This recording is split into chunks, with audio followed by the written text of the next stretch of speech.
वा कुंज विहारी जय राधा माधव कुंज विहारी राधा माधव कुंज विहारी जय राधा माधव कुंज विहारी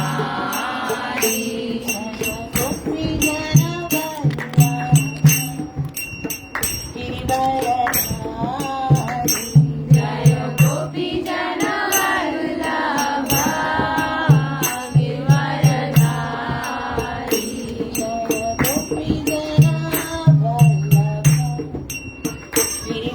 गिरिवरधारी जय गोपी जन वल्लभ गिरिवरधारी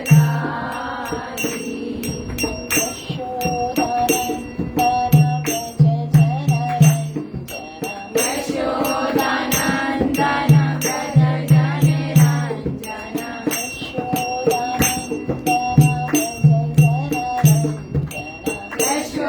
यशोदानन्दन व्रज जनरञ्जन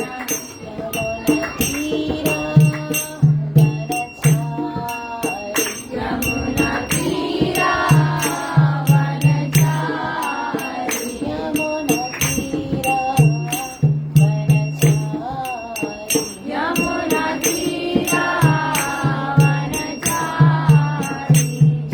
जय राधा माधव कुंज विहारी जय राधा माधव कुंज विहारी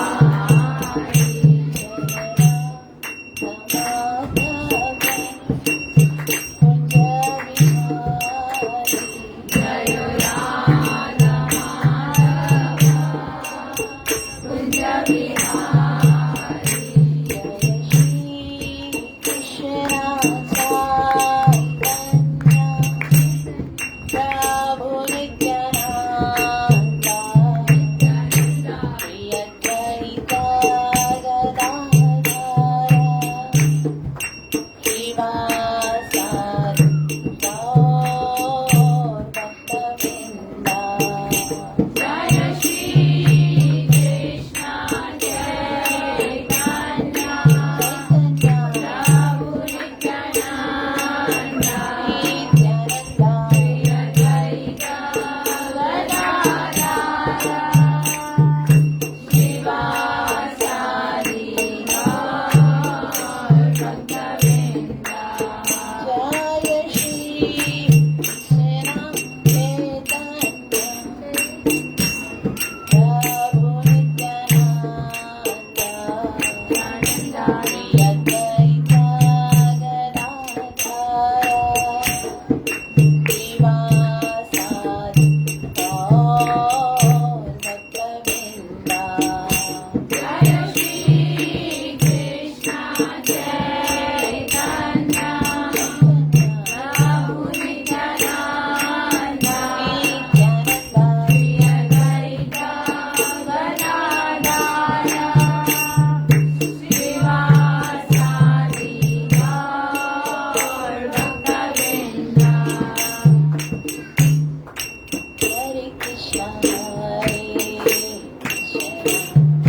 कृष्ण कृष्ण हरे हरे हरे राम राम राम हरे हरे हरे कृष्ण कृष्ण कृष्ण हरे हरे हरे राम राम राम हरे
संकीर्तन महायज्ञ की बलि पावन अवतार चैतन्य महाप्रभु की कलयुगाधार हरे कृष्ण महामंत्र की नित्य लीला प्रवेश डिवाइन ग्रेस अभय चरणारविंद भक्ति वेदांत स्वामी श्रीला प्रभुपाद की भगवत कथा में प्रवेश करने से पहले गुरु और गौरंग से कृपा की याचना करते हुए मंगलाचरण करेंगे।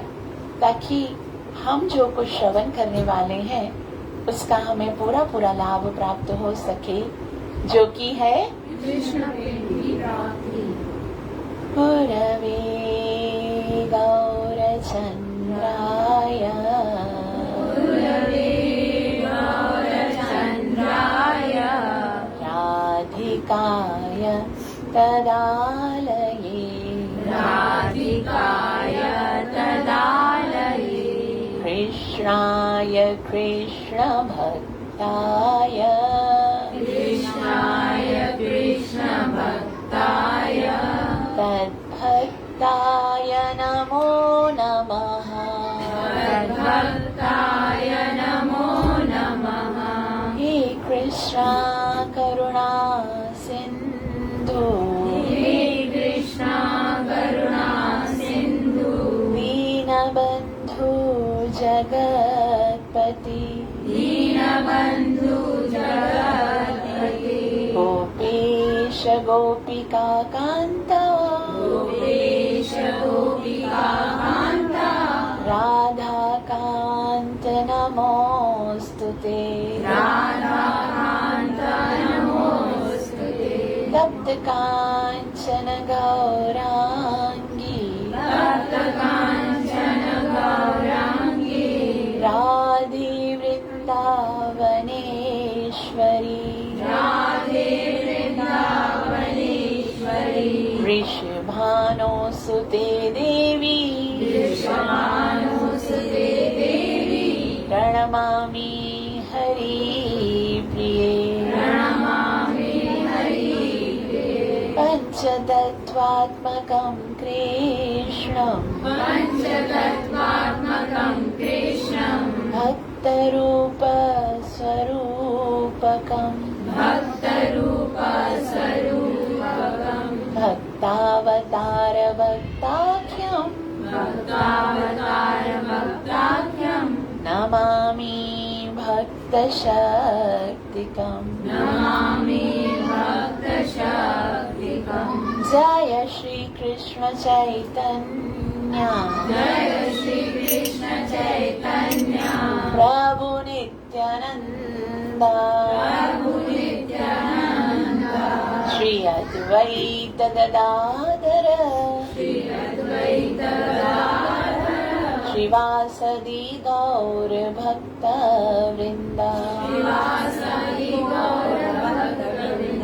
हरे कृष्णा हरे कृष्णा हरे कृष्णा हरे कृष्णा कृष्ण कृष्णा हरे हरे कृष्ण कृष्ण हरे हरे हरे राम हरे राम हरे राम राम राम हरे हरे राम राम हरे हरे।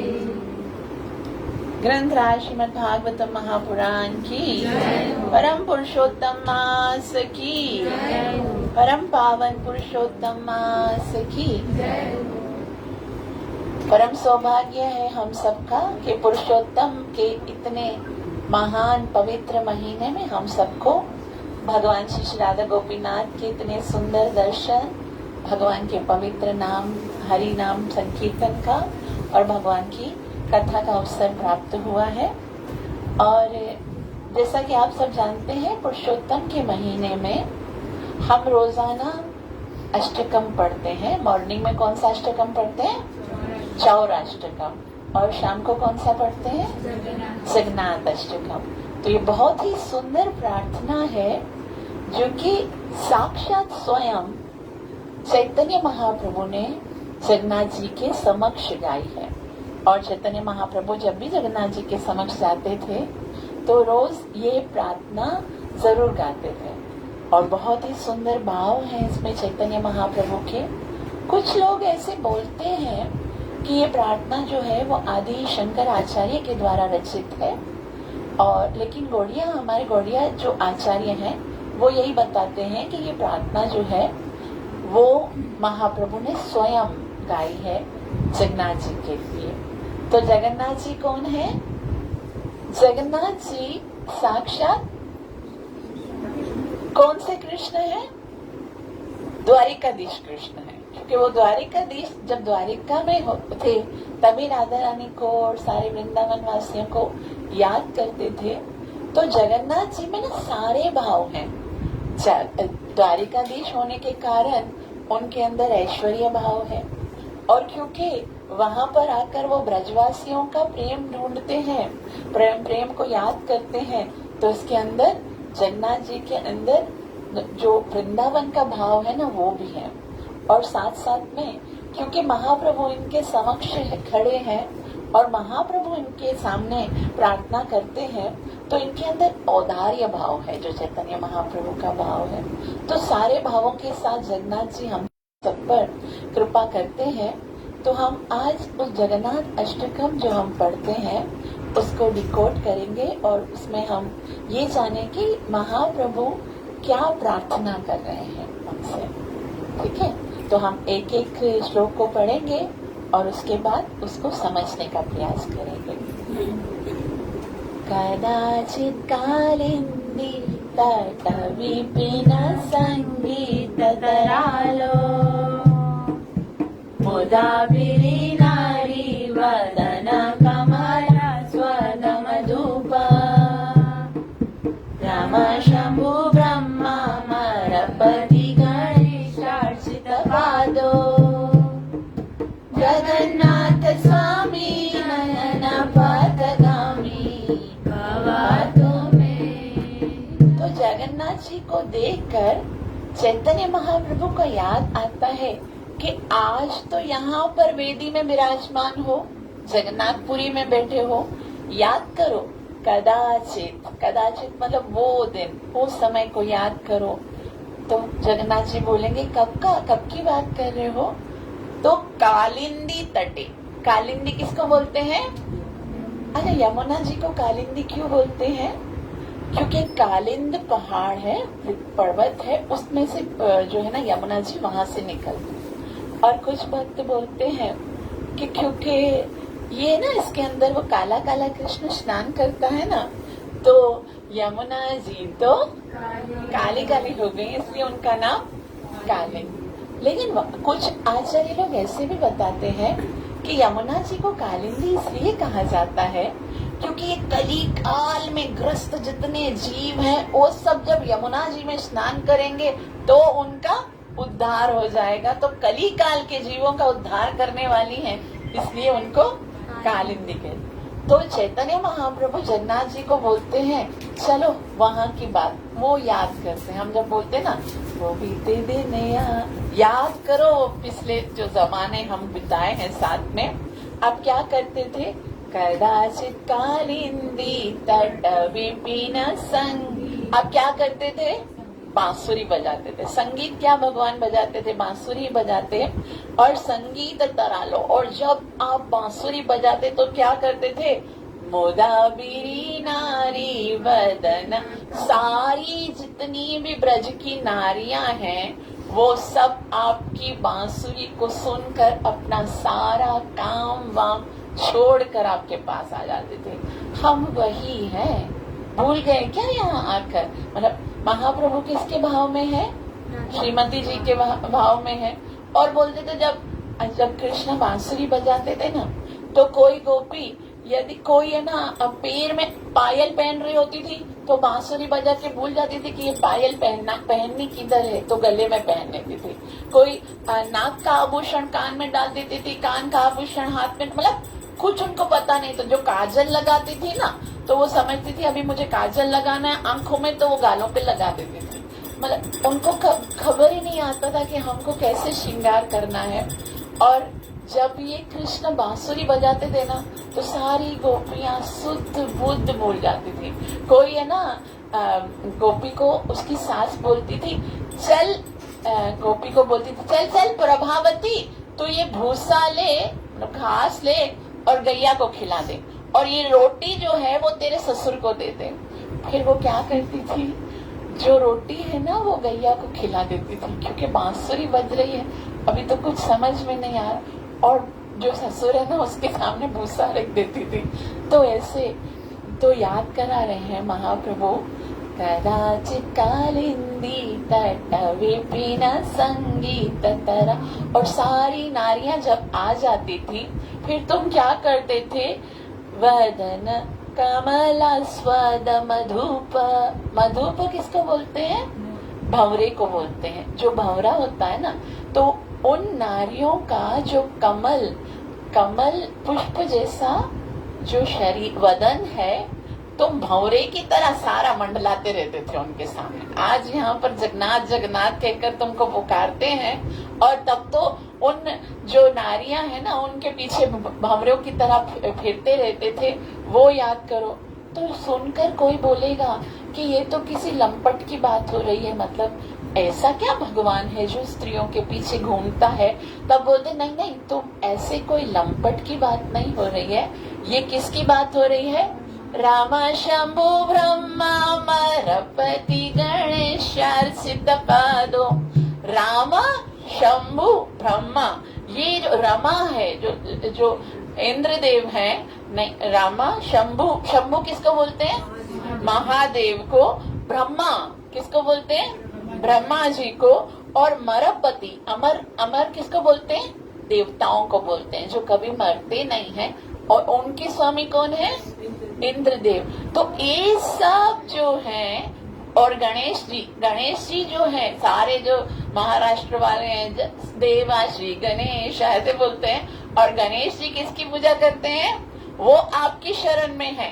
रामा शंभु ब्रह्मा मरपति गणेशार्चित पादो, ये सब आपकी पूजा करते हैं।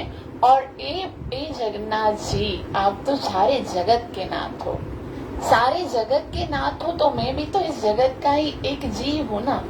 तो आप ऐसा करो, मुझ पर अपनी कृपा दृष्टि करो। कैसी कृपा दृष्टि करो? मुझे आपसे कुछ चाहिए नहीं। जगन्नाथ स्वामी, आप मेरे स्वामी हो, तो एक काम करो, नयन पथगामी। नयन पथगामी मतलब मैं जिधर भी देखूं ना, मेरे नेत्रों के रास्ते में ना बस आप आ जाओ। जैसे सामने है ना, अभी सपोज मुझे इसको देखना है, बस मुझे दिखाओ, खाली तुम दिखो, बस सामने आ जाओ। मैं कुछ देखना चाहूँ ना, मेरे नेत्रों में, जैसे भगवान श्री कृष्ण बोलते हैं Bhagavad Gita chapter number 6 verse number 30 में, यो मां पश्यति सर्वत्र सर्वं च मयि पश्यति तस्याहं न प्रणश्यामि न च मे प्रणश्यति। कि जो सदैव मुझे देखता रहता है, और जो हमेशा मुझे देखता रहता है, हर वस्तु में मुझे देखता है, उसके लिए मैं कभी भी खोता नहीं हूँ, दूर नहीं होता हूँ, और ना ही वो मुझसे कभी दूर होता है। तो वो बोलते हैं कि बस तुम ऐसा करो कि मेरे नैनों के रास्ते में आ जाओ, बस जहाँ देखूं, जिधर देखूं तू ही तू नजर आए, मुझे और कुछ नजर नहीं आए। तो ऐसे बोलते हैं। आगे नेक्स्ट में बोलते हैं, और तुम वहाँ, आज तो तुम यहाँ पर बहुत भव्य श्रृंगार करते रहते हो, इतने अलंकार धारण करते हो। वहाँ पर क्या करते थे? भुजे सव्ये वेणुं शिरसि पिंचम कथिताटे दुकुलं नेत्रन्ते सहचर कटाक्षं विदधाते सदा श्रीमद्वृन्दावन वसति लीला परिचयो जगन्नाथ स्वामी नयन पथगामी भवात में। भुजे सव्ये वेणुम, यानी एक हाथ में आप क्या लेते थे? बांसुरी। और बस आपके पास और क्या था? एक बांस की बांसुरी ही तो थी। तो कभी कोई बोलता है कि बांसुरी ने ऐसा क्या कर दिया ऐसा उसने, जो ऐसे हम लोग एक सॉन्ग भी गाते हैं, बांसुरिया हरि की तू क्या लागे, राधा बिन तो रह लेते हरि, तुझ बिन रह नहीं पाते बांसुरी। आखिर तो ऐसा भगवान के निकट आने के लिए क्या जतन किया है उसने। तो बांसुरी ने जितनी तपस्या की है ना, हम सोच भी नहीं सकते हैं। एक तो सबसे पहले क्या, वो अपने परिवार को छोड़कर आई है, है ना। बांसुरी का परिवार क्या है? वृक्षजन, ठीक है ना। सारे वृक्षों में से वो अलग होकर आई, और जैसे ही वो वृक्ष से आई तो उसको पहले छीला गया से, मतलब पहले वृक्ष से आएगी तो फिर उसके अंदर कितना खुरदरा होगा, लेकिन उसको छीला गया, उसको एकदम मुलायम किया गया। और फिर क्या किया गया, जिसने बांसुरी बनाई है, बांसुरी देखो वुड की जो स्टिक होती है अंदर से फिलअप होती है ना, लेकिन उसको पूरा खाली करना पड़ता है, पूरा खाली करना पड़ता है हृदय के अंदर। तो हमको भी अगर भगवान के निकट आना है ना, तो ये सारी तपस्या करनी है जितनी बांसुरी ने किया। अंदर कितनी गंदगी पड़ी हुई है, ना जाने कितने जन्म जन्मांतर से, किसी के लिए द्वेष है तो किसी के लिए राग है, किसी के लिए ईर्ष्या है, किसी को क्रिटिसाइज करते हैं, तो ये सारा खाली करना पड़ेगा अंदर से। और फिर क्या है उसके अंदर होल बनाए गए, सुराख बनाए गए हैं, और ऐसा है कि ये सारे होल से सिर्फ भगवान के मुख से निकला हुआ अमृत जाता है और कुछ भी नहीं स्वीकार करती। तो बांसुरी ने कितनी सारी तपस्या की है, तो वो कहती है बुझे सवे वेणु, फिर क्या है, शिरसी शिखी पीछम, और तुम्हारे सिर पे क्या है, शिखी। अरे शिखी किसको बोलते हैं? मोर को बोलते हैं। मोर को शिखी क्यों बोलते हैं? ताकि आपने कभी मोर देखा है ना, देखो ये मोर है ना, मोर के यहाँ पर एक है ना शिखा रखी हुई है ना, ऐसे जैसे शिखा होती है ना, इसलिए इसको शिखी बोलते हैं। तो शिखी पीछम, भगवान क्या धारण करते हैं? मोर का पंख। तो कोई पूछ सकता है भाई इतने सारे परिंदे हैं तो भगवान मोर का पंख क्यों धारण करते हैं? तो मोर का पंख जो है, इसे आचार्यगण बताते हैं कि मोर जो है ना वो बहुत ही प्योर है, मतलब इसके अंदर है ना प्योरिटी है, उसके अंदर जो है ना काम वासना नहीं है, इसलिए जिसके अंदर काम वासना नहीं है ना, भगवान उसी को धारण करते हैं। और एक बहुत सुंदर कथा बताते हैं कि मोर के साथ भगवान की इतनी आसक्ति है, उसका एक कारण ये भी है कि एक बार क्या हुआ, अब कृष्ण है ना, तो कभी किसी गोपी के पास जाते हैं, कभी किसी गोपी के पास जाते हैं, कभी किसी गोपी। एक बार है ना राधा रानी ने कहा, कृष्णा शाम को 5 बजे हम जो है ना वो वहां पर मिलेंगे, जहाँ पर वृंदा कुंज है ना, वहां पर मिलेंगे, ठीक है, तुम फिक्स टाइम पर आ जाना। अब राधा रानी तो पहुंच गई, फिर 5 बजे, 6 बजे, 7 बजे, अभी तक कृष्ण नहीं आया। और बहुत देर के बाद जब कृष्ण आए, राधा रानी को इतना क्रोध आया, इतना क्रोध आया, भाई तुमको कुछ एहसास नहीं है, तुमको समय दिया था ना तुम इस समय पे आना, और तुम इतनी देर से आए हो, जहाँ मैं तुमसे बात नहीं करती।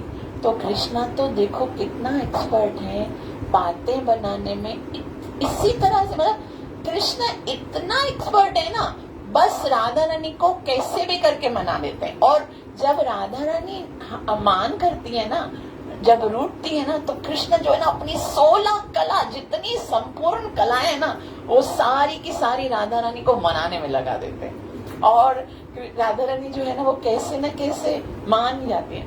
अब वो कृष्ण को है ना, कृष्ण राधा रानी को मना रहे थे, और मना रहे थे, तो मनाते मनाते ना राधा रानी मान गई। लेकिन अब क्या है, क्योंकि वो थोड़ी देर पहले चंद्रावली के साथ होकर आए थे, अभी 2 ग्रुप है ना, एक राधा रानी का ग्रुप है, एक चंद्रावली का, तो अचानक से मान गई राधा रानी, बस हंसने ही वाली थी, तो है ना कृष्ण के मुख से चंद्रावली का नाम निकल गया। अब भी राधा रानी इतना क्रोधित, अच्छा तो तुम चंद्रावली के साथ होकर आए हो, इसीलिए तुमने इतनी देर किया, जाओ मुझे तुमसे बात ही नहीं करनी है, तुम कितने छलिया हो, कितने कपट्टी हो, मैं तुम्हारा।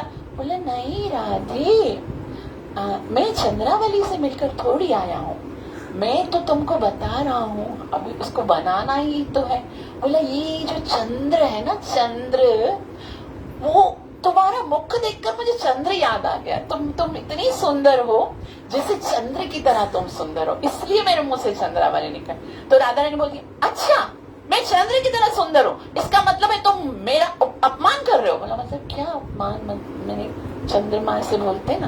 बोले चंद्रमा तो दाग है ना, चंद्रमा में दाग है, तुम ये कहना चाहते हो कि मेरे अंदर दाग है, जाओ तुमसे बात ही नहीं करनी मुझे। अभी कृष्णा देखिए इतनी मुश्किल से इतने 2 घंटे करके मनाया और फिर आखिर में ना चंद्रावली ने काम खराब कर दिया। अब क्या करे कृष्ण, राधा रानी नाराज हो गई और कृष्ण जो है वो सोच रहे थे अब कैसे मनाऊं। तो क्या है, मोर जो होते हैं ना वो तब है ना नृत्य करते हैं जब बारिश होती है, बादल जब छाते हैं ना तो मोर नृत्य करते हैं। लेकिन कृष्ण का जो है ना नवा मुद्दे, ये तो कृष्ण का जो रंग है ना वो कैसा है, एकदम श्याम रंग है, बादल की तरह कृष्ण का रंग है। और जैसे ही कृष्ण आते हैं ना तो मोर समझते हैं कि शायद बादल आ गए हैं, अभी हमारा नृत्य करने का समय हो गया। तो मोर जो है ना वो नृत्य करना शुरू हो जाते हैं। और जैसे ही मोर नृत्य करते हैं तो है ना, अब क्या है, मोर जब नृत्य करते हैं तो सोचते हैं अब कृष्ण आया है तो हमें कृष्ण को कुछ गिफ्ट देना चाहिए। अब मोर के पास सबसे ज्यादा सुंदर चीज क्या है, उनका पंख ही है। तो बहुत सारे पंख गिराते हैं, नृत्य करते करते बहुत सारे पंख गिराते हैं। और फिर कृष्ण सोचते हैं कि मोर को देखकर राधा रानी खुश होती है, तो मैं क्या करता हूँ, मैं भी मोर बन जाता हूँ। और सारे जितने पंख, जो इतने सारे मोर है ना वृंदावन में, एक दो थोड़े, बहुत सारे। और फिर यहाँ पर सारे मोर की तरह पंख लगाते हैं और फिर कृष्ण जो है ना मोर बनकर राधा रानी को रिझाते हैं। और जब राधा रानी देखती हैं कि कृष्ण कितना सुंदर तरह से नृत्य करते हैं, वो मोर जो है ना वो सोचता है कि मैं बहुत सुंदर नृत्य करता हूँ। लेकिन जब कृष्ण को देखता है ना तो मोर को शर्म आती है कि कृष्ण कितना सुंदर तरीके से करता है, मुझे तो ऐसा आता नहीं है। तो यहाँ से ना आचार्यगण बोलते हैं कि जो मोर है ना वो तो पशु है ना, उसको भी पता है कि भगवान को कुछ गिफ्ट देना चाहिए, जो मेरे पास है अच्छा वो मुझे भगवान को गिफ्ट देना चाहिए। लेकिन मनुष्य कैसा है, मनुष्य जब भी जाता है ना भगवान के पास, देने के लिए नहीं जाता है, लेने के लिए जाता है। इवन अच्छा, आप कभी वृंदावन जाओगे, कभी भगवान के दर्शन करने जाओगे ना, फिर आप प्रणाम करोगे ना, आपके फ्रेंड सर्कल में क्या मांगा भगवान से, मतलब ये आए हो तो मांगने के लिए आए हो, आपको और कोई काम नहीं है, भगवान के पास आना मतलब भीख मांगने के लिए आए हो। लेकिन भगवान ने इतना कुछ दिया है, इतना प्यार दिया, इतना सब कुछ दिया, जीवन दिया, तो हमें हमेशा ऐसा भाव होना चाहिए जैसा ब्रजवासियों का है, जैसे ब्रज की पशुओं का है। गैया सोचती है मैं कृष्ण को दूध पिलाऊं, मैया सोचती है मैं कृष्ण को लाड़ करूं, गोपियां सोचती है मैं कृष्ण को कैसे खुश करूं, ग्वाले सोचते हैं कि कृष्ण खाए तो मैं खाऊं, मोर सोचते हैं मैं कृष्ण को क्या दूं, ये आकाश में जो बादल है ना वो भी सोचते हैं मैं कृष्ण को बरस के दूं।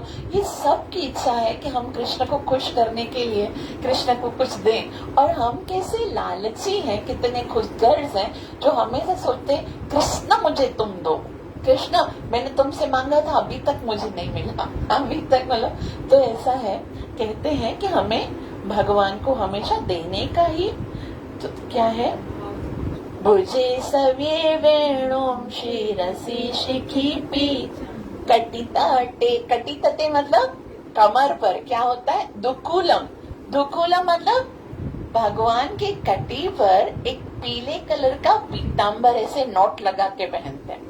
अच्छा, भगवान कृष्ण जो है ऐसे, ये जो पीताम्बर बोलते हैं ना, पीताम्बर वो कौन सा कलर है, पीला कलर, मतलब ऐसा पीला कलर नहीं है वो। पीताम्बर जो है उसको मोल्टेड गोल्ड जो होता है, जैसे सुनहरी कलर होता है ना, उसको बोलते हैं। और सुनहरी कलर का ही कृष्ण को क्यों पसंद लगता है, क्योंकि वो किसका कलर है, और किसका कलर है, गौरंग महाप्रभु। तो गौरंग महाप्रभु बोलते हैं कि तुम वो पीताम्बर इसलिए पहनते हो क्योंकि राधा रानी का कलर है, तो वो पहन के आते हो। और क्या है आगे कहते, दुकूलम नेत्रंते सहचर कटाक्षम विदधाते। और फिर क्या करते हो, सारी गोपियां आती हैं, बांसुरी बजाते हो, अपने नेत्रों से सबको घायल कर देते हो। इसलिए, और ये तुमने खुद वचन दिया है, वृंदावनम परित्यज्य पादम एकम न गच्छति सदा श्रीमद् वृंदावन वसति लीला परिचयो। भले तुमने कितनी लीलाएं की होंगी, भले तुम कितना ही समय संसार में रहोगे, लेकिन प्रचार किसका होता है? आप देखो भागवतम में इतना बड़ा भागवतम है ना, इतने सारे 18,000 श्लोक हैं, सब इंतजार करते हैं कृष्ण जन्म, कृष्ण की लीलाएं, कृष्ण के बारे में जो कृष्ण की बाल लीलाएं हैं, कृष्ण की माखन चोरी की लीलाएं हैं, किस तरह से इंद्र को भगवान ने इंद्र का मान भंग किया, किस तरह से ब्रह्मा जी को मोहित किया। तो प्रचार जो है ना वो कृष्ण लीला का वही वृंदावन वाला होगा। और तुम रहते भी हमेशा वृंदावन में हो, वृंदावन को छोड़कर तुम कभी भी नहीं जाते हो। फिर यहाँ तक जो है ना महाप्रभु वो जगन्नाथ जी को याद कराते हैं, वो अपना पास टाइम याद करो। फिर आगे कहते हैं श्लोक नंबर 3 में, महं बुद्धिस्तीरे कनकरुचिरे नीलशिखरे वसन् प्रसादन्त सहज बलभद्रेण बलिना सुभद्रा मध्यस्थे सकल सुर सेवा वसरादो जगन्नाथ स्वामी नयन पथगामी भवात में। तो अब जो है वो महाप्रभु सोचने बहुत हो गया, मैं वृंदावन में ही चला गया, अगर ज्यादा समय वृंदावन में रहा तो ये जगन्नाथ भी मेरे पीछे पीछे वृंदावन आ जाएंगे, अभी जहाँ है वहां पर आना चाहिए। तो हम कहाँ पर हैं? जगन्नाथपुरी में। चैतन्य महाप्रभु जगन्नाथपुरी में जगन्नाथ जी के सामने ये स्तुति कर रहे हैं ना, तो बोलते हैं महाबुद्धिस्ती। महाबुद्धिस्ट मतलब अब आप पहले तो आप कालिंदी तट पे थे, अब कहाँ पर आ गए हो? समुद्र के तट पे आ गए हो ना। महाबुद्धिस्ट अब जगन्नाथपुरी समुद्र के तट पे है ना, आप लोग गए होगे, समुद्र है वहां पर। तो कनक रुचिर नीला शिखर है, और ये इतना सुंदर सोने का भवन है, इसका सुंदर सुंदर नीला शिखर है। और फिर क्या है? वसन प्रसाद अंत सहज बलभद्रे न बलिना। और आपने बहुत ही सुंदर सुंदर गहने आभूषण, पहले तो सारे फूल और बांसुरी से ही काम चलाते थे, अब तो इतने भव्य रत्न आभूषण से। और फिर साथ में क्या है? बलभद्रे न बलिना, आपके साथ में बलदेव जी हैं, और एक साइड में आप हो, एक साइड पे बलदेव जी हैं, सुभद्रा मध्यस्थे, और बीच में कौन है? सुभद्रा जी। तो वो सारी गोपियों का प्यार, वो ग्वालों का प्यार, वो सब छोड़ के आज यहाँ पर भव्य दर्शन दिखा रहे हो। तो आपके आने का कारण मैं जानता हूँ। क्या जानता हूँ? वो कहते हैं सुभद्रा मध्यस्थ सकल सुर सेवा वसरादो। इसलिए आए हो क्योंकि अब भौतिक जगत में जब तुम इस संसार में केवल वो ग्वाल बाल, चलो उन्होंने बहुत समय तक है ना आपकी प्रतीक्षा की है गोपियों, लेकिन बहुत सारे देवी देवता भी तुम्हारी पूजा करना चाहते हैं, है ना। सकल सुर सेवा वसर दो, तो सारे देवी देवताओं को सेवा देने के लिए तुम यहाँ पर आए हो। सारे बड़े बड़े जो पंडित हैं, ब्राह्मण हैं, क्योंकि वृंदावन में तो उनको कभी समय देते नहीं थे। अभी आप सब जानते हो पुरुषोत्तम मास में हम ब्रह्मा जी की स्तुति पढ़ते हैं। ब्रह्मा जी ने 40 श्लोक में भगवान की स्तुति की, भगवान ने देखा तक नहीं उसकी ओर, मतलब देखा तक नहीं। वो बार बार ब्रह्मा जी कैसे स्तुति करके बता रहे हैं और बोल रहे हैं कि हर एक चीज ब्रह्मा जी का बताने का तरीका, कि आप कितने सुंदर लग रहे हो, आपने इतना सुंदर वस्त्र पहना हुआ है, आप कितने महान हो, और मैं तो एक छोटा सा बालक हूँ। लेकिन कृष्ण ने एक बार देखा तक नहीं। तो महाप्रभु बोलते हैं कि वैसे वहां पर ना आप ऐसे ही कृष्ण सोच रहे थे बस ये जाए तो हम लोग खेलें, ये क्यों यहाँ पर चार वाला खड़ा हुआ है और इतना इतना बोले जा रहा है, बड़े बड़े श्लोक आज मुझे समझ में आते नहीं है, मुझे तो अपने ग्वाल बालों के साथ खेलना है, ये जाए तो फिर हम खेलें, हम दही भात खाएं, क्यों खड़ा है यहाँ पर। तो कृष्ण को पसंद ही नहीं लग रहा था वहां पर, तो बस खाली अपने प्रेमियों के साथ, ग्वाल बालों के साथ, गोपियों के साथ आनंद में ही मजा। तो सारे जो सुर हैं, जो देवतागण हैं वो सब सोच रहे थे कि भाई हमें तो है ना आनंद मिलता ही नहीं है, भगवान हमें समय ही नहीं देते। तो भगवान क्या है ना, हर एक जगह पर एक अलग अलग लीला करते हैं। भगवान को कहते हैं जब भगवान को स्नान करना है तो वो बद्रीनाथ चले जाते हैं, वहां पर भगवान को सुंदर तरह से अभिषेक कराया जाता है। जब भगवान को है ना बहुत सुंदर सुंदर आभूषण पहनने होते हैं तो द्वारिका चले जाते हैं। जब भगवान को प्रेमियों के साथ लीला करनी होती है तो वृंदावन चले जाते हैं, और जब भगवान को भूख लगती है तो जगन्नाथपुरी चलते। तो कोई लोग बोलते हैं बस भगवान स्नान करते हैं, ज्वेलरी पहनते हैं, भोजन खाते, नृत्य करते, काम वाम करते, कुछ कमाई वमाई करते हैं कि नहीं करते, कुछ धंधो कारोबार कमाई कहाँ करते हैं। तो बोलते हैं वो कमाई करने के लिए वहां पर जाते हैं। वो कौन सा है जहाँ पर बहुत सारा धन जाता है? एक वो कौन सा मंदिर है जहाँ पर बहुत सारा धन डालते हैं और हुंडी होती है, उसको खोलते हैं तो उसमें उसको गिनने के लिए ना बहुत सारे ब्राह्मण खड़े हो जाते हैं। एक बहुत सी सुंदर तिरुपति बालाजी में ऐसा कहा जाता है कि वहां पर ना लोग कॉइन्स या रुपए नहीं डालते हैं। वो क्या डालते हैं, आपके पास जितनी भी ज्वेलरी है ना वो सब निकाल के डाल के जाते हैं, और वहां पर खाली जो उनकी जो पेटी होती है ना, जो खोलने की दान पेटी, उसको खोलने के लिए इतने सारे ना लोग करते हैं हिसाब किताब, तो कमाने के लिए वो वहां पर जाते हैं। वृंदावन में तो मजा करने के लिए जाते हैं। तो आगे हम पढ़ेंगे कृपा परवार सचल जलद श्रेणी रुचिरो रमामणि राम स्फुरदमल पंकेरुह मुख सुरेंद्राराध्य श्रुति गणशिखा गीत चरितो जगन्नाथ स्वामी नयन पातगामी भावार्थ में।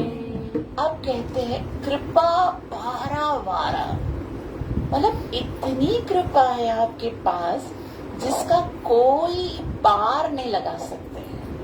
आप जो है ना वो कृपा के समुद्र हो, कोई चाहे किसी भी कंडीशन में हो, कितना भी पापी हो, पापियों का सरदार हो, बस एक बार आपके पास आ जाए, बस क्वचित एव प्रपन्नोयम तवास्मि सच याचते, बस एक बार ये कह दे कि मैं तुम्हारा हूँ, फिर कितनी कृपा है। जलद श्रेणी, जलद मतलब जलद कहते हैं उसको जो बादल होते हैं उनको, और सजल मतलब कभी ऐसा हो ना बादल, बस कभी कभी हम लोग जाते हैं ना एकदम डार्क बादल होते हैं और हमको क्या लगता है बस अभी बरसने वाले हैं, बस ऐसा लगता है बस अभी देखना लग रहा है बरसेंगे। तो कृष्ण जो है ना, केवल उनका कलर ही मॉनसून क्लाउड की तरह नहीं है, बल्कि उनका स्वभाव भी ऐसा ही है, वो हर वक्त बरसने के लिए तैयार है। उनकी कृपा जो है ना वो किसी समय की प्रतीक्षा नहीं करती है। कृपा परवार सजल जलद श्रेणी रुचिरो, बस खाली कोई आज श्रेणी मतलब एक बादल नहीं है, आपके पास तो बादलों का समूह है, और बस आप सोचते हो कि मैं कैसे जीव पर कृपा करूं। हर क्षण बस आपकी एक ही प्लानिंग होती है कि मैं कैसे इन जीवों को जन्म मरण के चक्कर से छुड़ाऊं। कभी एकादशी का ना प्राकट्य हो जाता है, तो कभी जन्माष्टमी का, कभी रामनवमी का, कभी नरसिम्हा चतुर्दशी का, कभी तो झूलन यात्रा है, तो कभी नौका यात्रा है, तो कभी चंदन यात्रा है, तो कभी ये पुरुषोत्तम मास है, तो कभी कार्तिक मास है, और कभी उसका ना अपीयरेंस डे है, तो कभी इसका डिसअपीयरेंस डे है, कभी क्या है, कभी क्या, बस कैच करना है, काबू करना है कि बस लगे रहो। और इसी जन्म में तुमको मुक्त करना है। भगवान ने कितनी स्ट्रॉन्ग प्लानिंग की है, आप देख सकते हो। मॉर्निंग में मंगल आरती है, उसके बाद है ना तुलसी पूजा है, उसके बाद पुरुषोत्तम योग का, उसके बाद दीपदान करना है, उसके बाद इधर भगवान का श्रृंगार करना है, दर्शन आरती करनी है, गुरु पूजा करना है, भोग अर्पण करना है, फिर संध्या आरती है, फिर ये इतना कुछ ना भक्तों के लिए जो इतनी सारी एक्टिविटीज हैं कि अगर कोई चाहे भी ना, कृष्ण भक्ति में आकर कोई इतना खतरनाक फंस जाता है। किसी को क्या सेवा होती है, किसी अभी जन्माष्टमी है, इतने सारे भगवान के ड्रेसेस बनाने, मतलब सांस लेने का भी टाइम नहीं होता।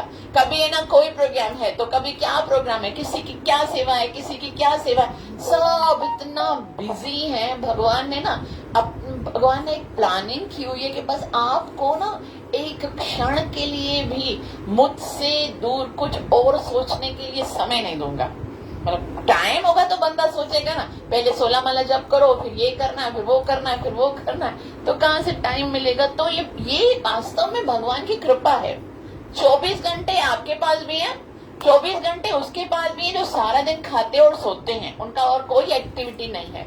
लेकिन भगवान ने जो ना आपको इतना निकट कर दिया, जैसे उपवास बोलते हैं ना, अपने इतने निकट कर दिया है कि आपको ऐसा होता है ना, भक्तों को तो खाने और सोने का भी फुर्सत नहीं है। अब भी अगर यमराज आ जाए ना कि भगवान बोले, यमराज बोले चलना है, बोलो अभी टाइम नहीं है भाई, बहुत सेवाएं हैं, आप तो कभी दूसरे दिन आ जा, मरने की फुर्सत नहीं है, क्योंकि इतनी सारी सेवाएं होती हैं। तो कृपा पारावार सजल जलद श्रेणी रुचिरो, रामा वाणी रामा, आपने इतनी कृपा है।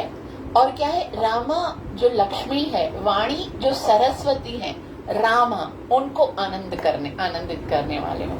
लक्ष्मी जो और सरस्वती जो है वो जगन्नाथ जी की पत्नियां हैं, मतलब वो भगवान की पत्नियां हैं, तो उनको हमेशा आनंदित करते हैं। भले वो किसी तरह से, कभी कभी ऐसा होता है कि लक्ष्मी जी है ना, वो है ना व्यंग करती हैं, उनको कभी उल्टा सीधा, जैसे पत्नी होती है ना, कभी शाउट करके बोलती भी है, तो भी है ना उनको अच्छा लगता है। एक बारी क्या हुआ कि जो है ना कुंडिनपुर में भगवान श्री कृष्ण का विवाह, अब विवाह तो आप जब जानते हो कि कैसा किया था, किडनैप करके लाए थे, लेकिन अब शादी हो गई तो फिर महाराज जो रुक्मिणी माता जी के जो पिता हैं, उन्होंने सोचा चलो ठीक है, अब भाई तो दामाद ना, तो हम एक दावत रखते हैं घर पे। तो कृष्ण को, उनके सखा और उनके ना फैमिली को इनविटेशन दिया कि भाई आज हमारे घर पे भोजन खाओ।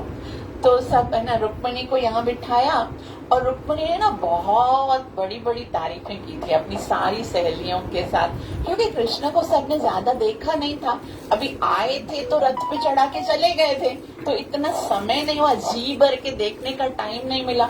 लेकिन जैसे ही अब क्या है, रुक्मिणी ने इतना बताया, इतने शक्तिशाली हैं, पता है इन्होंने क्या किया था, एक ही हाथ पे गोवर्धन पर्वत को 7 दिन के लिए उठाया था।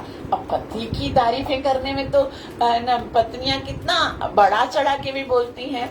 तो क्या हुआ, सब जो उनकी सहेलियां थी ना रुक्मिणी की, उन्होंने सोचा कि हम है ना कुछ कृष्ण को खुश करने के लिए उनके लिए कुछ बनाते हैं। तो उन्होंने सोचा ज्यादा डिशेस नहीं बनाते, हम ना खाली रसगुल्ले बनाते हैं, लगता रसगुल्ले ना कृष्ण को बहुत अच्छे लगेंगे। तो उन्होंने सब ने मिलकर ना बहुत सुंदर रसगुल्ले बनाए। अभी कृष्ण जो है ना एक रसगुल्ला खाए, दूसरा खाए, तो बोले अब इतनी सारी उन्हें मेहनत किया, खाओ कन्हैया खाओ, द्वारिकाधीश खाओ खाओ। अभी कृष्ण से रसगुल्ला उसको इतना कितना खाएगा। तो है ना फिर वापस जो रुक्मिणी जी की सखियां है ना, वो बोलती हैं, हे रुक्मिणी, तू तो बोलती थी कि बहुत शक्तिशाली है, इसने पहाड़ एक फिंगर पे उठा लिया था, इससे तो एक रसगुल्ला भी नहीं उठा जाता। ये तो हम समझते हैं, शायद तुमने इसकी झूठी झूठी तारीफ की है। अगर ये सारे रसगुल्ले उठा के मुंह में डाल के दिखाएगा ना, तब हम समझेंगे कि इसके अंदर शक्ति है। तो कृष्ण बोलते रसगुल्ला इतने सारे में। तो ऐसे कृष्ण के साथ जो है वो है ना आनंद करती हैं। और लक्ष्मी मैया क्या करती हैं, अब जैसे रथ यात्रा होती है, रथ यात्रा में क्या होता है कि रथ जब चलता है और फिर कहाँ पर पहुंचता है, गुंडीचा मंदिर में पहुंचता है। रथ निकलने से पहले जगन्नाथ जी लक्ष्मी माता के पास जाते हैं। जो हम लोग है ना स्नान यात्रा करते हैं ना, स्नान यात्रा के बाद जब बंद होता है ना, अनवसर होता है, तो लक्ष्मी मैया के साथ सेपरेट टाइम, एकदम प्राइवेसी में ना, और फिर लक्ष्मी मैया को बोलते हैं कि अब तो मैं बिल्कुल ठीक हो गया। लक्ष्मी माता बहुत सेवा करती हैं, उनको है ना जड़ी बूटियां पिलाती हैं और ताकि इनकी, क्योंकि ठंडी लग गई है ना तो सही हो जाए। फिर बोलते हैं अब तो मैं बिल्कुल सही हो गया हूँ ना, बहुत समय हो गया, मैं कहीं सैर करने नहीं गया हूँ ना, आउटिंग के लिए जाऊं, मुझे बहुत ना रथ पे बैठ के जाने का दिल है। तो लक्ष्मी जी बोलती है अरे अरे ऐसे कैसे मुझे छोड़ के चले जाओगे, तुम्हें पता नहीं है तुम्हारे बगैर तो मुझे एक क्षण में बस मजा नहीं आता। तो बोले नहीं नहीं, मैं ना इतना देर के लिए थोड़ी जाऊंगा, बस यूं गया और यूं आया, थोड़ी देर के लिए जाऊंगा। तो बलदेव भैया बोलती है कि ना आप अकेले नहीं जाओ, क्योंकि इतने टाइम से हम घर पे थे ना, तो मैं तुम्हारे साथ चलता हूँ। तो सुभद्रा जी बोलती है क्यों भाई, मेरी भी तो तबीयत खराब थी, मैं भी तो इतने दिनों से किधर नहीं गई हूँ, तो मुझे भी लेके चलो। तो लक्ष्मी जी को बोलते हैं हम तीनों होकर आते हैं ना, अगर आपकी परमिशन हो तो। बोलती है लक्ष्मी हाँ ठीक है जाओ, लेकिन कितने दिन में आओगे? मतलब 2 दिन में, 2 दिन के लिए जाऊंगा, तीसरे दिन आ जाऊंगा। अभी क्या है, लक्ष्मी मैया से इजाजत ली 2 दिन की, 2 दिन हुए, 3 दिन हुए, 4 दिन हुए, 5 दिन हुए, अभी तक वहां पर है। लक्ष्मी मैया को इतना गुस्सा आता है, इतना गुस्सा आता है। और 5वें दिन आज भी आप जाओगे ना जगन्नाथपुरी में, तो हीरा फेरी का कुछ है ना उत्सव होता है। फिर उसमें क्या होता है, लक्ष्मी जी की तरफ से एक टीम आती है, मतलब लक्ष्मी जी के ओर से एक रथ यात्रा होती है और उसमें लक्ष्मी जी होती हैं और वो एक कोड़ा लेती हैं, कोड़ा होता है मतलब कॉटन का एक कोड़ा बनाती हैं। और आज भी ऐसे जगन्नाथ जी को पुकारते हैं जल्दी आओ जल्दी, तुमने 2 दिन का प्रॉमिस किया था और इतने दिन हो गए और अभी तक तुम आए नहीं हो, तुमको मुझे यहाँ पर बेचना ही नहीं चाहिए था। ऐसे आज भी जो है ना वो वहां पर पांडे हैं, वो इस तरह की लीला करते हैं। तो यहाँ पर कहते हैं रामावणी रामा, कि आप जो वाणी को भी आनंद देते हो। वाणी को कैसे आनंद देते हैं ना, हम लोग जो भी बोलते हैं ना, जो भी हम गाते हैं, वो सब सरस्वती जी की कृपा से। और सरस्वती जी क्या है, सरस्वती जी जैसे हम अक्सर जो है ना भागवतम में पढ़ते हैं, जब किसी वैष्णव की निंदा होती है, सरस्वती जी उसका सारस्वती अर्थ बताती हैं। उसी तरह से जब कृष्ण के बारे में कुछ उल्टा चलता बोलते हैं, जैसे हमने उस दिन बोला था शिशुपाल जो है वो कृष्ण के बारे में उल्टा बोलते, तो क्या होता है, वाणी जो है सरस्वती जी है वो आनंदित करते हैं, उसको वापस से उसका एक सुंदर अर्थ निकाल कर बता देते हैं। तो उन सबको आनंदित सुरद रामावणी रामा सुरदमल पंखेरुह मुख, और आपका मुख कैसा है, एकदम कमल के जैसा मुख है।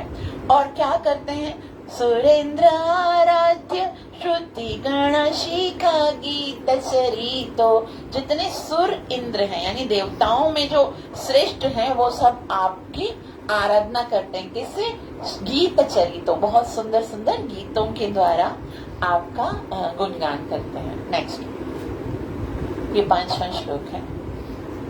रथारूढ़ो गच्छन् पथि मिलिता भूदेव पटालय, स्तुति प्रादुर्भावं प्रतिपदमुपकर्ण्य सदाय, दया सिन्धुर्बन्धु सकल जगतां सिन्धु सुतया, जगन्नाथ स्वामी नयन पथगामी भवात्म। अब जगन्नाथ जी की रथ यात्रा की याद कराते हैं।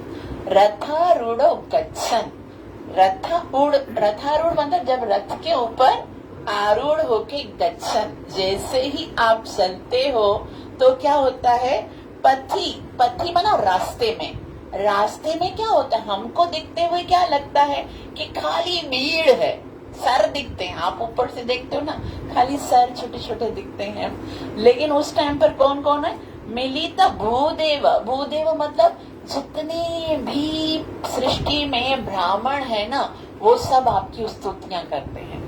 और रथ पे अब बहुत सारा ऐसा नियम ऐसा है कि भगवान जगन्नाथ जी के मंदिर में सिर्फ जो सनातन धर्म से बिलोंग करते ना उनको ही दर्शन करने के लिए दिया जाता है, लेकिन जगन्नाथ जी तो जगन्नाथ हैं, जगन्नाथ तो सबके हैं।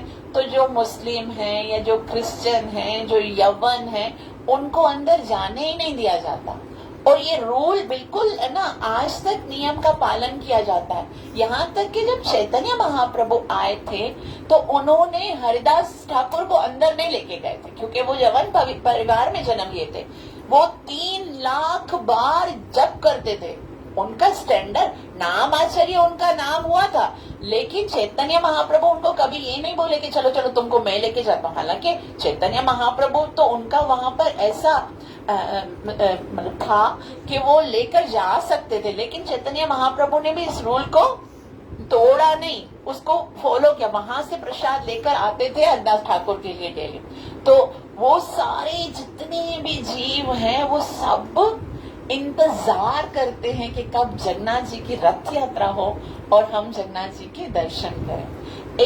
एक भक्त थे, उनका नाम था साले बेग। उनके पिताजी का नाम था लाला बेग। एक भक्त थे साला बेग, उनके पिताजी का नाम था लाला बेग। तो क्या लाला बेग जो थे वो मुस्लिम थे, लेकिन उन्होंने क्या किया था, उन दिनों में ये होता था कि मुस्लिम लोग जो है वो जैसे फोर्स कन्वर्शन होता है ना, तो किसी ब्राह्मण की कन्या के साथ उन्होंने ना जबरदस्ती विवाह कर लिया था। वो ब्राह्मण की स्त्री थी और वो जगन्नाथ जी से बहुत प्यार करती थी, बहुत ज्यादा प्यार करती थी, और उनके साथ उन्होंने विवाह कर लिया। तो उनको जो पुत्र पैदा हुआ उनका नाम साला बेग रखा था। अब क्या है, क्योंकि जो उसकी माँ थी वो जगन्नाथ जी से बहुत प्यार करती थी, लेकिन क्योंकि परिवार में उसका जन्म हुआ था वो तो मुस्लिम परिवार था, उनके पिताजी का एक युद्ध में देहांत हो गया।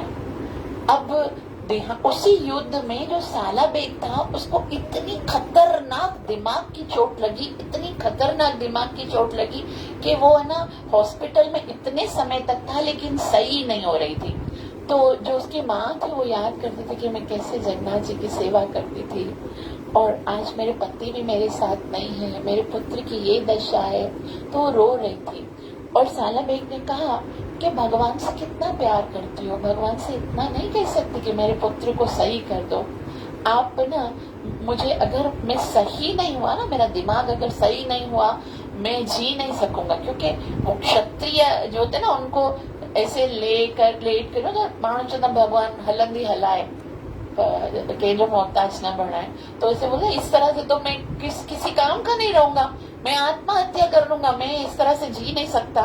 तो उसने बोला नहीं नहीं बेटा ऐसी बात नहीं करो, क्योंकि उसको बहुत डर लगा ना कि मेरा पति नहीं है, बेटा भी जाने की बात कर रहा है। तो बोला ऐसी बात नहीं करो, मैं जगन्नाथ जी से कहती हूँ और मैं तुम्हें वचन देती हूँ कि आज से 12 दिन के बाद तुम बिल्कुल सही हो जाओगे। मतलब उसने ऐसे मन में ऐसे भाव आया और बोल दिया, और जगन्नाथ जी को बोला अब मैंने बोल दिया है, और तुमने कहा है ना कि जो मेरा जो भक्त होता है, मैं भक्त की बात को जरूर पूरा करना ना, सखी की इच्छा पूरी करना ही मेरा एकमात्र धर्म है। तो तुम है ना मेरी बात को रखना, मैंने बहुत विश्वास के साथ तुम्हारे लिए बोला है। अब क्या हुआ, जो पुत्र था ना उसको, क्योंकि वो एक हमें नहीं पता, जब बीमार होते हैं ना तो एक क्षण बहुत मुश्किल से गुजरता है। तो रोज सोचता था 12 दिन बचे हैं, अभी 11 दिन बचे हैं, अभी 10 दिन बचे हैं, अभी 2 दिन बचे, मैं सही हो जाऊंगा। मेरी माँ ने जगन्नाथ जी को बोला है मुझे जरूर सही कर देंगे, जगन्नाथ जी मुझे जरूर सही कर देंगे। उसको ना बस अपने आप को खाली विश्वास देकर जिला रहा था, उसको जीना नहीं था, लेकिन वो दिन गिन गिन कर जी रहा था। और जब 12वां दिन हुआ ना तो सही नहीं हुआ। जब सही नहीं हुआ तो उसको इतना रोना आया, और उसने बोला कि जगन्नाथ जी भी हमसे लगता है रूठ गए ना, हमारी बात नहीं सुनते हैं। तो उसकी माँ भी, अब बच्चे को नहीं देख सकती माँ कभी भी रोता हुआ या दुखी या बीमार कभी नहीं देख सकती। तो उसको जब वो बोल रहा था माँ लगता है जगन्नाथ भी हमसे नाराज है, तो वो माँ जो है ना वो जगन्नाथ की तरफ ऐसे ही देख रही थी। अभी वो क्या है 12वें दिन की सुबह थी। अब जैसे जैसे समय गुजर रहा था, जैसे ही जगन्नाथ जी का संध्या आरती का शंख बजा, तो उस टाइम पर जो वो साला बेग है ना वो उठकर खड़ा हो गया। माँ संध्या आरती हो रही है, चलो चलते हैं। मतलब एकदम बिल्कुल सही हो गया, ऐसा लगा ही नहीं कि उसको कुछ हुआ था। अब तो उसको इतना ज्यादा विश्वास हो गया जगन्नाथ जी के ऊपर, इतना विश्वास हो गया।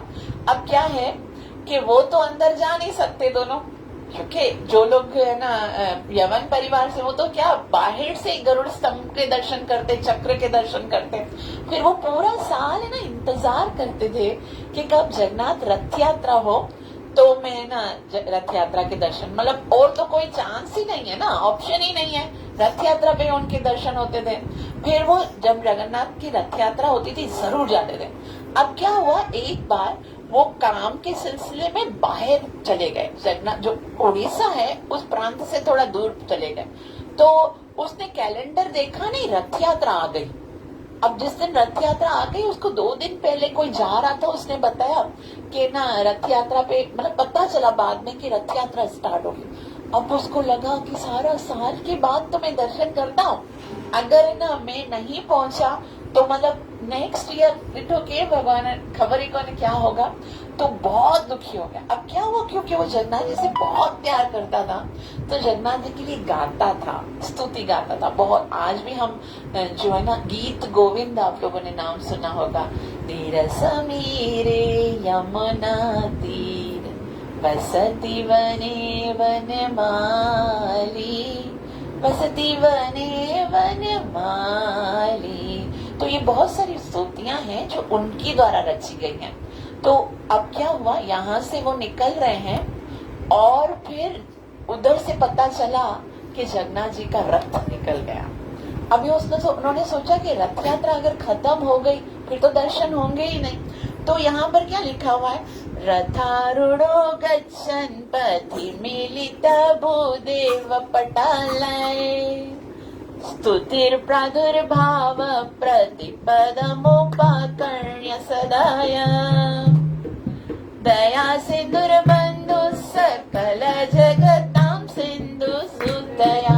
तो ऐसे बोलते थे। स्तुर प्रादुर्भाव यानी कि स्तुति जो भी करता है, वहां पर हमको दिखने में क्या लगता है, शोर कर रहे होते हैं, जय जगन्नाथ जय जगन्नाथ, हम लोग ऐसे शोर कर रहे होते हैं। और हम जो भी बोल रहे होते हैं ना, जगन्नाथ जी उसको रेलिश करते हैं, आस्वादन करते हैं। क्या प्रादुर्भावम प्रतिपदम उपकरणीय, अपने कान जो है ना, उनको, उनके कान है ना बिल्कुल दिखते नहीं है ना, लेकिन वो क्या करते हैं, वो ध्यान से सुनते हैं, ऐसे आंखें खोल खोल के। भगवान तो किसी भी इंद्रियों से कोई भी काम कर सकते हैं, तो ध्यान से सुनते कि कौन क्या बोल रहा है।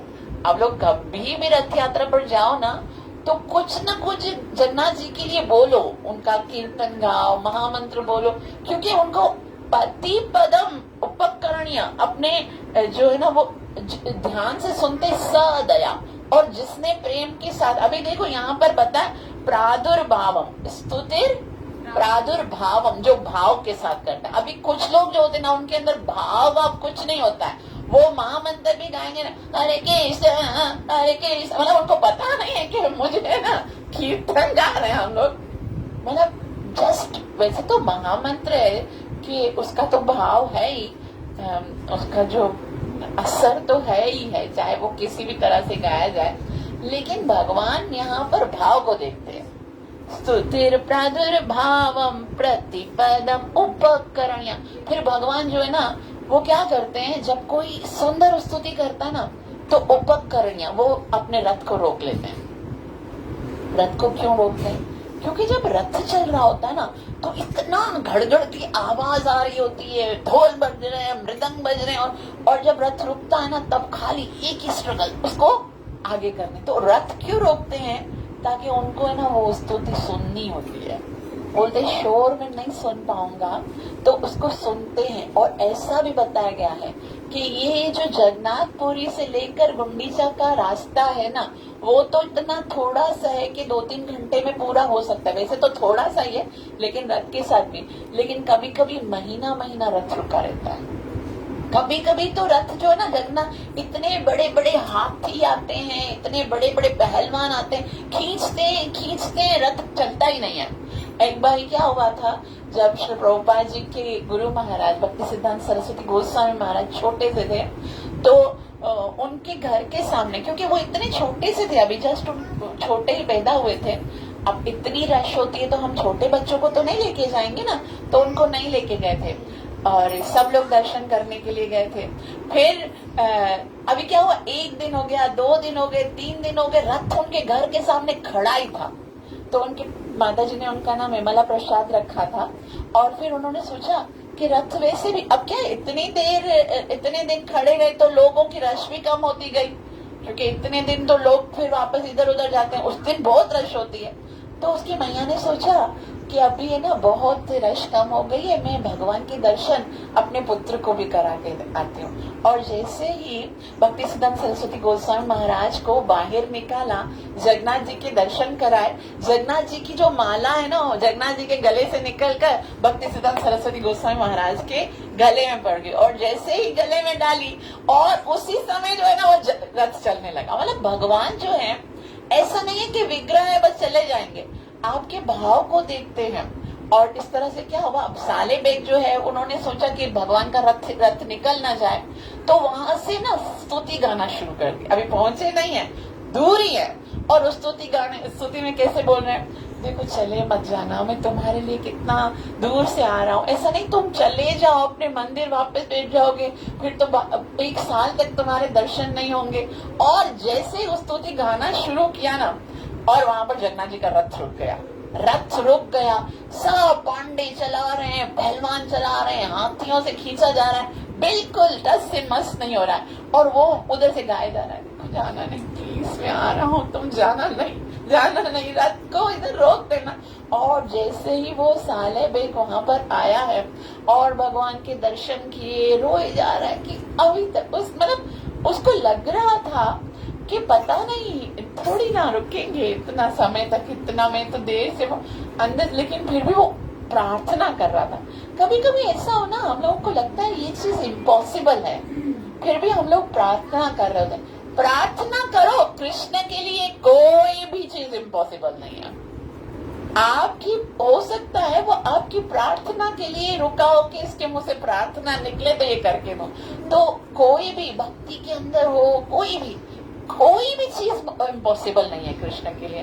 तो रथ रुका हुआ था और वो वहां पर आकर इतना सुंदर स्तुति गाते हैं, और जैसे ही स्तुति गाते हैं तो भगवान का रथ चलने लगता है। तो यहाँ पर जगन्नाथ जी के लिए महाप्रभु कहते हैं कि आप रथ पर बैठते हो तो जो आपके लिए स्तुति गाते हैं, प्रतिपदम उपकरणीय सदया, और आप सुनते हो ना उसके ऊपर दया करते हो। वैसे तो सबके ऊपर जगन्नाथ जी दया करते हैं, लेकिन जो उनके लिए गाता है, जगन्नाथ स्वामी नयन पथगामी भवात में, जगन्नाथ स्वामी नयन पथगामी भवात में। आगे इसकी एक लाइन, दया सिंदूर बंधु सकल जगताम सिंधु सुतर।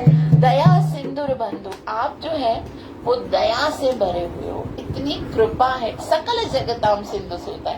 और रथ पर बैठकर सारे चाहे जो भी हो, पात्र अपात्र ना देखे स्थान, ये नहीं देखते कि ये पात्र है अपात्र है, सबके ऊपर कृपा करने के लिए आप आते हो।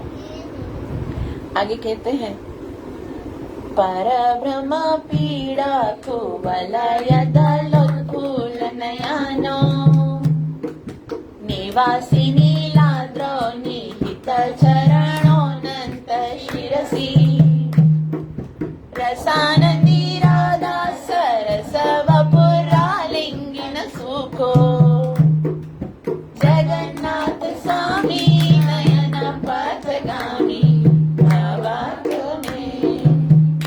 परब्रह्म पीड़ा यानी कि जो ब्रह्मा जी हैं, वो ब्रह्मा के सिर का आभूषण है आप, मतलब ब्रह्मा जी भी जो है ना वो आपके चरणों को, जब ब्रह्मा जी जाते हैं भगवान के दर्शन करने के लिए, और भगवान जहाँ पर पैर रखते हैं ना, जहाँ पर भगवान का चरण जो चौकी होती है वहां पर अपना सर झुकाते हैं, और वो जो है ब्रह्मा जी कहते हैं मेरा आभूषण वो भगवान के चरणों की रच है। जो भगवान को भगवान दर्शन नहीं होते भगवान के, खाली उस जो भगवान की चौकी है ना उस पे चरण रखते हैं। और क्या है, दौलत फूल नयनो, यानी कि आपके सुंदर इतने नयन इतने सुंदर हैं भगवान के, सुंदर सुंदर नयन।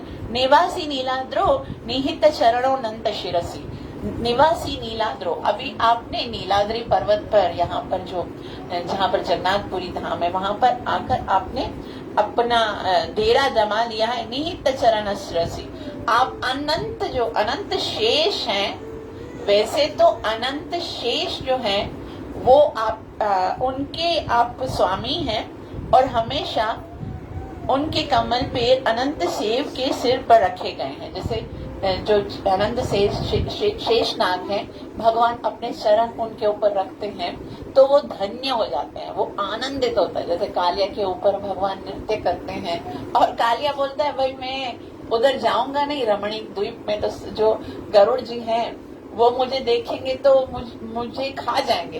भगवान बोलते नहीं, मेरे चरणों की छाप जो तुम्हारे सिर पर देखेंगे तो कालिया तुम्हें कुछ नहीं करेंगे, बल्कि मेरे चरण की छाप को प्रणाम करेंगे। तो तुमको आनंदित होना है। और आगे क्या, रसानंदी राधा सुरस वपुर आलिंगन सुखो। और फिर यहाँ पर कहते हैं, याद करो जब राधा रानी के सुंदर आलिंगन करके आपको आनंदित होते थे। और ऐसे ही जगन्नाथ जी जो है वो सदैव मेरे दृष्टिगोचर रहे, सदैव मेरे नेत्रों के पथ पर बने रहे। और ये बहुत ही सुंदर है। इतनी स्तुति करने के बाद 6 जो श्लोक है उसमें ना वो कुछ मांगते हैं। मतलब ऐसा होता है ना, हमारी सबसे ज्यादा फेवरेट चीज होती है ना मांगना।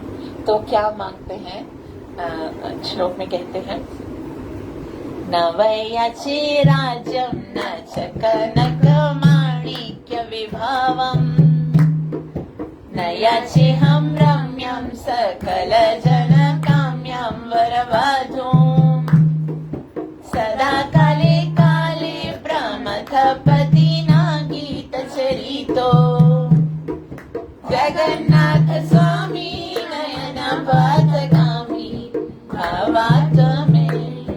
नवयाचे राज्यम, मुझे राज्य नहीं चाहिए। बहुत सारे लोग तुमसे धन मांगते होंगे, सुख संपत्ति कर आए, मुझे नहीं चाहिए। नवयाचे राज्य न च कनक माणिक्य विभक्त, कनक कहते बहुत ज्यादा धन हो, बहुत ज्यादा बड़े बड़े बंगलो हो, बहुत लग्जरियस लाइफ हो, कुछ नहीं चाहिए। तो बोलो तो फिर तुमको सुंदर स्त्री की आवश्यकता है। वो बोलते हैं, नयाचे हम रम्यम सकल जन काम्यम वरव, सकल जन काम्यम, ये सारे जितने भी संसार के लोग हैं ना वो आपसे यही चीज मांगेंगे। धन मांगेंगे, ऐश मांगेंगे, शोहरत मांगेंगे, स्त्री मांगेंगे, यही मांगेंगे ना। लेकिन मुझे ये सारी चीजें नहीं चाहिए। ना धन चाहिए, ना यश चाहिए, ना स्त्री चाहिए, ना वैभव चाहिए। न याचे हम रम्यम सकल जनक वरवधू, मुझे वधू भी नहीं चाहिए। तो फिर क्या चाहिए, मानो कृष्ण ने पूछ लिया महाप्रभु से।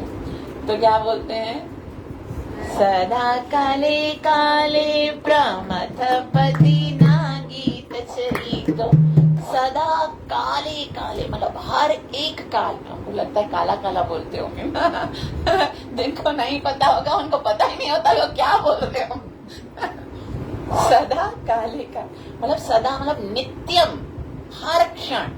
काले काले मतलब एक एक समय में, एक हर काल में जो है मुझे क्या चाहिए, प्रमथ पति न गीता चरी। तो बस मैं आपके लिए बोलता रहूं, आपके लिए गाता रहूं, आपके लिए महामंत्र को उच्चारण करता रहूं, हरे कृष्णा कृष्णा कृष्णा हरे हरे, हरे राम राम राम। बस मुझे इतनी कृपा करो, मैं निरपराध भाव से सदैव तुम्हारा नाम उच्चारण करता रहूं। महाप्रभु कितना प्यार करते हैं भगवान से। राधा रानी के प्रेम की कोई सीमा नहीं है। और आज राधा रानी कृष्ण से मांग रही हैं कि मुझे आपको देना है तो बस इतना दो, मैं हर वक्त आपके नाम को उच्चारण करता रहूं, मैं हर वक्त। और ऐसा कहते हैं भगवान जगन्नाथ जी, चैतन्य महाप्रभु कहते हैं कि मुझे मुझे कुछ नहीं चाहिए, न धनम न जनम न सौंदर्यम, कवितां वा जगदीश कामये मम जन्मनि जन्मनीश्वरे भवतां भक्तिरहेतुकी त्वयि। कि मुझे जन्म जन्मांतर, मुझे तो मुक्ति नहीं चाहिए, बार बार जन्म लेने के लिए तैयार हो। भवता भक्ति अहितुकी, और भक्ति को चैतन्य महाप्रभु ने साफ साफ बताया। भक्ति मीन्स क्या है? हरे नाम हरे नाम हरे नाम एव केवलम कलैव नास्तैव नास्तैव नास्तैव गतिरन्यथा। भक्ति की अगर सिंपल और सुंदर डेफिनेशन दिए महाप्रभु ने कहा कि भजनेर मध्यधिष्ठ नवदा भक्ति कृष्ण प्रेम कृष्ण दिते धरे महाशक्ति तार मध्य सर्वश्रेष्ठ नाम संकीर्तन निरपराध नाम लेवेचा पाए प्रेम धन। बस ये कर लो, खाली हरि नाम ले लो तो प्रेम धन मिलेगा, तो और कुछ नहीं चाहिए। सदा सदा काले काले प्रमथिता गीत चरितो, मैं हर क्षण आपके पवित्र नाम को उच्चारण करना चाहता हूँ। फिर भी अगर भगवान बोले मैं कुछ करना चाहता हूँ तुम्हारे लिए तो क्या करूँ, तो अंतिम लाइन है, खत्म होने वाला है। तो चैतन्य महाप्रभु कहते हैं हर त्वं संसारं द्रुततरमसारं सुरपते हर त्वं पापानां विततिमपारं यादवपते अहो दीनानाथे निहितचरणो निश्चितमिदम् जगन्नाथ स्वामी नयन पथगामी भवात् मे जगन्नाथ स्वामी नयन पथगामी भवात् मे हर त्वं संसारम। बस अभी क्या है, चैतन्य महाप्रभु अपने भाव में नहीं बोल रहे, हमारे भाव में बोल रहे कि ये संसार को हरण कर दो। मतलब ये आवन जावन है ना, जो आवन जावन का चक्कर है ना, उसको संसार कहते हैं। हरत्वम, आप उसको खत्म कर दो। हरत्वम संसारम दुर्ततरम असारम सुरपते। सुरपते कहते हैं आप तो सारे जितने देवता हैं उनके भी स्वामी हो, तो ये द्रुततरम, ये बहुत कठिन है। कोई देवता के बस की बात नहीं है कि ये जीव के जन्म मरण के चक्कर को खत्म कर दे और आपकी शरण में आ जाए।